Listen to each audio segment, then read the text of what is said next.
रायपुर है तब से रायपुर विकास प्राधिकरण की स्थापना हुई है और सस्ते दरों में रायपुर विकास प्राधिकरण लोगों को छत मुहैया करता है। राजधानी रायपुर के टिकरापारा में आरडीए कॉलोनी बीते 50 वर्षों से है। अब ये भवन जर्जर होने के कगार पर है, जिसे लेकर आरडीए ने रहने वालों को खाली करने का नोटिस थमा दिया है। मगर एक समस्या यहाँ लीज पर रहने वालों की भी है।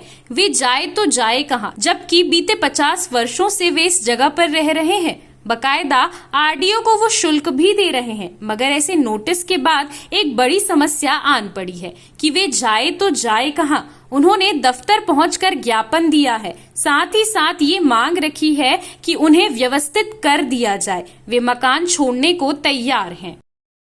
इस वक्त मैं मौजूद हूँ रायपुर विकास प्राधिकरण आरडीए के कार्यालय पर, जहां पर आरडीए के मकान पर रहने वाले कुछ लोग पहुंचे हैं जिन्हें नोटिस मिला है मकान खाली कर देने का। बीते 50 वर्षों से रह रहे हैं और ठीक बारिश से पहले इन्हें मकान खाली करने का नोटिस मिला है। पूरा मामला क्या है जानते हैं। जी, नाम बताइए अपना। मेरा नाम से रह रहे थे आप? मेरा नाम अंजना भट्टाचार्य, मैं 50 साल से वहाँ रह रही हूँ। जी, ऐसा है, रह तो रही हूँ, लेकिन मेरे को कभी ऐसा नहीं लगा कि भाई आरडीए आके कभी उसकी मतलब कुछ संस्कार करे, उसकी मेंटेनेंस करे, कुछ नहीं। फिर भी हम लोग रह रहे हैं क्योंकि घर की समस्या तो रहती है।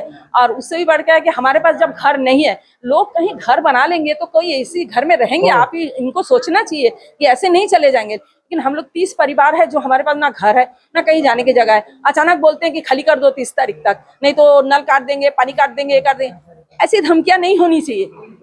आरडीए का कहना है कि जर्जर हो चुका है, कल घटना घट जाएगी तो जनहानि का नुकसान हो जाएगा। जनहानि का नुकसान हो जाएगा ना। एक काम कीजिए, हम 30 बैठे हैं, चलाइए बुलडोजर, अगर ऐसी कोई बात है तो। ऐसा नहीं होता सर, ऐसा नहीं होता। पहले व्यवस्थित कीजिए, तब। ये सुप्रीम कोर्ट का आदेश है, ऐसा नहीं होना चाहिए कि किसी को बेघर नहीं कर सकते। कब का अल्टीमेटम दिया गया है आपको? हमको तो 30 तारीख निकल चुका है। ऊपर सब बैठ गए, मीटिंग चालू हो गया है यहाँ पे। अब आगे क्या करेंगे? क्या जब तक नहीं देंगे हम नहीं निकलेंगे, है ना। और लिखित में दे रहे हैं, कहीं टूट के हमारे सर पे गिरेगा उसका मुआवजा देना पड़ेगा, क्योंकि भाई हम तो तुमको लिख के दे दिए हैं। जी, व्यवस्थापन की मांग है, यहाँ पर अध्यक्ष भी है। जी, क्या पूरा मामला है, कैसे आप कैसे मैनेज करेंगे? हम लोग आरडीए के निवासी हैं। हमने ये मकान लीज पे, हमको 30 साल के लीज पे दिया गया है और हर 30 साल के बाद उन्होंने फिर 30 साल बढ़ाने का एग्रीमेंट है हमारे पास। और हम लोग अपने मकान को जर्जर तो हो गया है, हम लोग स्वेच्छा से छोड़ देंगे। हम पूरा आरडीए के साथ सहयोग करेंगे, पर शर्त ये है कि वर्तमान में जो वहाँ रह रहे हैं एकदम हैंड टू माउथ है, रोज कमाते हैं, रोज खाते हैं, कुछ 6,000-7,000 का शहर का किराया नहीं दे पाएंगे।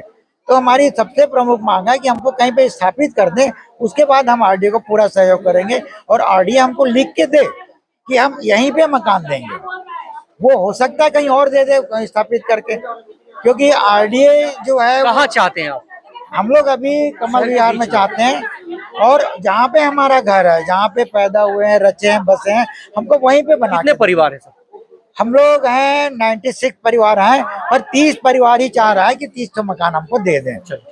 30 परिवारों की ये जो समस्या है उसका समाधान चाहते हैं, और जिसके लिए ये कार्यालय पहुंचे हैं। अभी बैठकों का दौर जारी होगा और बैठकों के बाद जो निकल कर सामने आएगा वो तो है ही है, मगर अभी जो परिवार रह रहा है उनकी सबसे बड़ी मांग है कि उन्हें व्यवस्थापित कर दिया जाए। वो मकान छोड़ने को तैयार है। अपने सहयोगी विशाल के साथ राजू दीवान, सीसीएन शार्क न्यूज, राजधानी रायपुर।